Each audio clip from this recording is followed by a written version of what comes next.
Hey guys, welcome back to the Bulwark. I'm Sam Stein, the managing editor for the site, and I'm joined by Congressman Khanna, past guest who we've been wanting to have back. Now he's with us. We're going to be talking a lot of stuff: Doge, George Will, how to get an A in San Francisco. Apparently, it's pretty easy these days. All that. But before we do, subscribe to the feed. We appreciate that, Congressman. Thanks so much for doing this. I want to start out with Doge. Because that's what we were talking about when we last did one of these things. And you had like some interesting insights that I think now that it appears to be winding down, although actually I do want to get to that, your predictions on that. At the time you were like, look, I think we need to work with Elon, or at least try to work with Elon. Yep. I think it's important to try to go across the aisle. But you also said, I think Elon's going to get frustrated very quickly. I think for 3 months counts as pretty quickly. So why do you feel, I don't know, I want to say vindicated, but what made you say that at the time? And are you surprised at all that Elon seems to be not just frustrated, but depressed about it all? Well, we've all made calls in politics. I've made my share of erroneous predictions. No. That turned out to be correct, because I know Elon's ambition. I've known him for 15 years, and I know he was coming into it saying he's going to save $2 trillion a year because we're in a $2 trillion deficit. And I said, Elon, you just aren't going to be able to do that. And I said, look, let's start with defense. I wish we could cut defense. I've been voting against the defense budget for the last 7 years, saying it's going to go over $1 trillion. You want to start cutting it? Let's start with defense. And I guarantee you the Republicans in Congress aren't going to go along with you. And I just figured he didn't understand how entrenched some of those interests were in Congress. Was going to realize that he wasn't going to come close to achieving what he wanted to achieve. And Elon's not a type of person who doesn't like getting things his way done. And so I figured he'd get frustrated pretty quickly. It's not a positive. I mean, it's positive that he got frustrated in not being able to dismantle certain federal programs, though he's done damage. But it's not a positive thing that he wasn't able to touch the defense industrial complex. Yeah, you look at it differently than a lot of Democrats. You look at it as a missed opportunity. I think a lot of other Democrats say, thank God, right? Like he could have done so much worse. And in fact, a lot of them actually think he did a lot of bad. But let me push back. I mean, look, I don't want to, the dismantling of USAID, the dismantling of some of NIH, though that's more Bobby Kennedy, some of the privacy issues. The way he ended up going about it, I think, was wrong. He could have done things to make government more competitive, more effective. That's not the route that he ended up going down. That's what I was going to push back a little bit on, because you mentioned, he ran into entrenched interests in Congress. In reality, it didn't really, to me at least, it didn't seem like he actually worked all that much with Congress. It seemed like he went in with a sledgehammer, in this case, a chainsaw, proverbially, and tried to slash institutions down and got struck back by the courts. Do you think the problem actually was that he didn't work more with Congress to get them on board, to get them invested in the enterprise? Yes, but I don't think he would have succeeded. I mean, I wish he had tried. I wish he had sat down and said, look, here's how we take money out of the Defense Department and make it more effective, which is why I got into all this trouble with my party when I said, we should look at Elon's approach and see if he can disrupt the Defense Department like he did Boeing and Lockheed with SpaceX. But that would have required him sitting down with members of Congress, and it would have required him pushing back against people in his forces in his own party. And he wasn't willing to do that. So what did he do? He became more a cultural warrior. He went on this cultural crusade going after USAID, which was a mistake, firing veterans, which was a mistake, not really saving actual parts of money which impact the $2 trillion bottom line.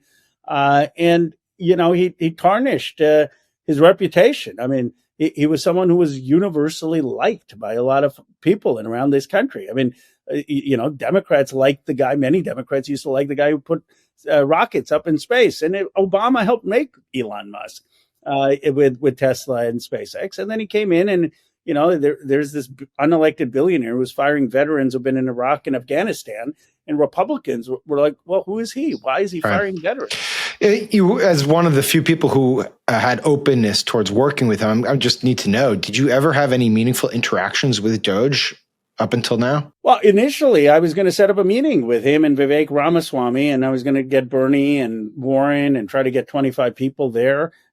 This was right in the beginning, and I penned an op-ed about places where I thought the Defense Department could be cut. I tweeted out and exchanged texts with Elon and Vivek saying, look, why don't we look at the Defense Department? Why don't we were going to do a meeting where Democrats were going to have our ideas on fossil fuel subsidies or other places that we thought there was waste. That never happened. And as soon it was clear that Elon wasn't going to work with Congress, and soon it was clear that he was very upset at me. I mean, he unfollowed and followed me multiple times. How many times? I lost count. Only a dick on Twitter. And then he'd appreciate it when I was like, well, we shouldn't be blowing up Teslas. I was like, okay, Elon, but I'm not for cheering for Tesla stock to go down, but I think you should work with the Constitution and come to Congress. What do you think? I mean, put it this way. What did you feel like you learned about the guy that you didn't know prior to his coming to Washington, D.C.? How ill-suited he is for politics. I mean, and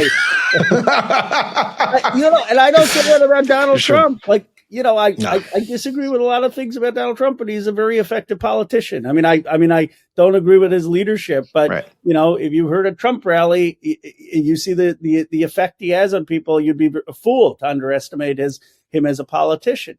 Elon, I think, never realized that it's a messy democracy. And in a democracy, we love it that LeBron James is great at basketball. We love it that Taylor Swift is a great rock star. We love it that Elon is sending up rockets to space. But you know what? You don't get to call the shots or rule. In America, the citizens rule. And I think he made the mistake of conflating sort of a celebrity and a respect that he had in a different sphere and said, well, maybe I can translate this to politics.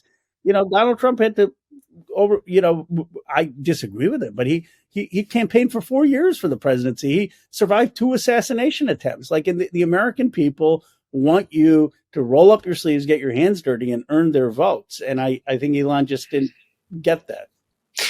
Last question on Elon. Do you think, he says he's, rolling back from politics, not going to spend as much money anymore, says that Doge is kind of winding down. Do you actually believe that? Well, he's unpredictable. I mean, I think that's and I who knows? But I think there's the one thing, and I texted him. We'll see if he replies with my tweet. I said, you're opposed to blanket tariffs. You've already said you're opposed to this budget that explodes the deficits. It's now deficits are going to be 8% of GDP as opposed to the Besant target of 3%. So he's grown. The Republicans are growing the budget deficit from 7% under Biden to 8%.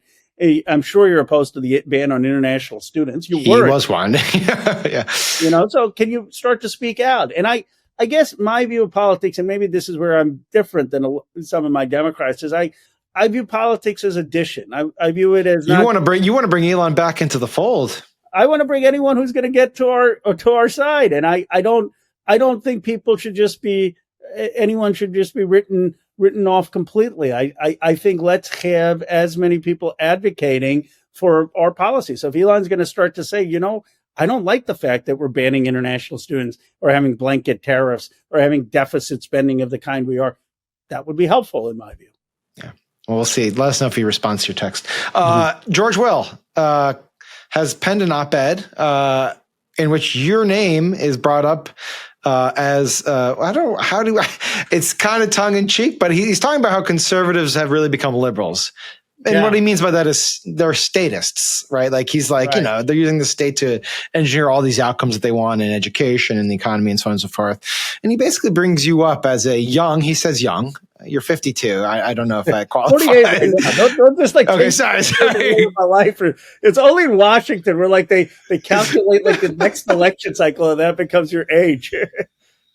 Sorry, I didn't mean to add years to your age. What did you make of the op-ed? I thought it was clever, but you took it. You took it very you complimentary. Positively, it's basically like, I disagree with everything Khanna stands for, but he's polite and he loves the country, loves the Constitution. That's all we need these days. I was almost sad. I was like, George Will has been so disgusted by the Republican Party that he's basically saying, I'll settle for a progressive as long as he doesn't want to, ban universities. I think his point is that you're less progressive than the Trump administration because you're not taking the power of the state to basically decide what the curriculums should be in colleges. The point to his piece though is correct. Like the whole conservative view is that you have limited federal government, limited role of government. And that it's constrained by the Constitution and states and civil society. And you have Donald Trump basically saying, I'm not going to be constrained by the courts. I'm going to threaten states like California based on who's participating in an athletic contest. I'm going to take away their funds. I'm going to start threatening universities. I'm going to threaten the arts and the Kennedy Center. I mean, it's the most expansive use of the state. And in that way, yes, I would be for much more limited role for an American president to be bound by the Constitution and recognize the role of states and localities and universities and civic society. We were talking internally in our Slacks today about this and we were playing off of Adam Sawyer piece in The Atlantic that this is kind of a war on knowledge in a way. And you look across the spectrum, it's science, academia, the arts. I forget who it was today. San Francisco decided they want to join in too. No, that segues into the next one. Let's talk about San Francisco because this popped up in the feed where it looks like they're putting together some guidance around schooling there that essentially basically makes it so that everyone starts out with a B and probably will get an A. I want to say it's grading for equity. And you had some strong thoughts about it that I do agree with, but some of the standards that they're going to be putting in place seem totally absurd because essentially there's no differentiation. Every kid ends up in some sort of place where they get a fairly good grade or they pass and they're not really challenged. What I don't understand is the anti-intellectualism going around in this country. I mean, San Francisco is basically if you get a 40% on your exams, you'll get a C, not an F. If you have an 80% instead of getting a B, you'll get an A. If you don't do your homework, no big deal. I mean, it's crazy. And then, Donald Trump is out there basically taking a sledgehammer to Harvard as if the only people who go to Harvard are people who are rich and the kids of senators or donors. How about just the kids who studied hard and who want to pursue knowledge?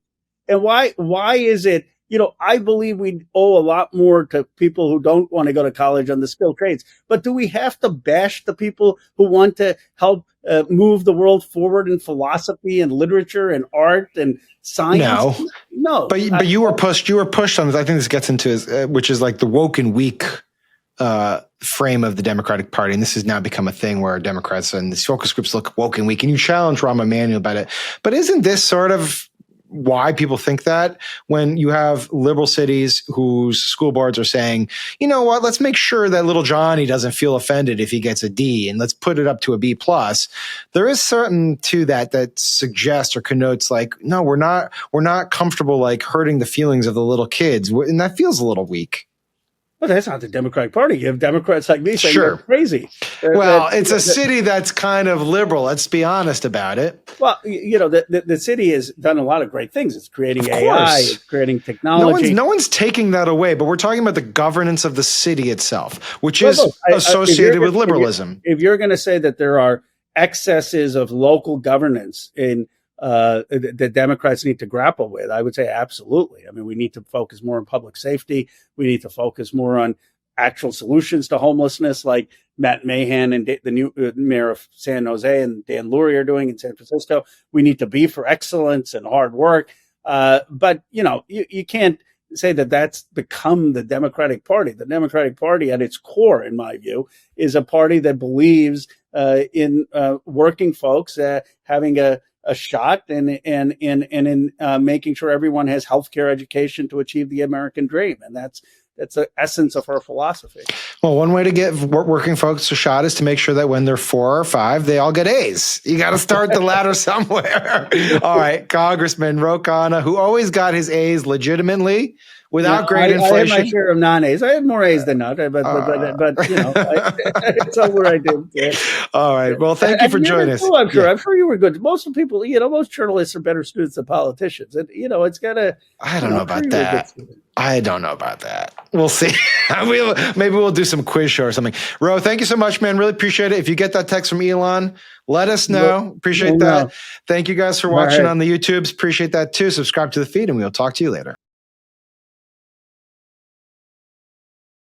Hey guys, it's Tim and Sarah. We're here with my frenemy, John Lovett from Love It or Leave It. June is Pride Month, and we're going to be live in D.C. on June 6th for World Pride for a very special live show fundraiser featuring the three of us, plus some gay special guests. Crooked and the Bulwark will be donating the proceeds from this fundraiser to the Immigrant Defenders Law Center to support Andre Romero, the makeup artist who the Trump administration wrongly disappeared to El Salvador and who is currently being held in Sakat. Go to crooked.com/events. And we will see you all on June 6th.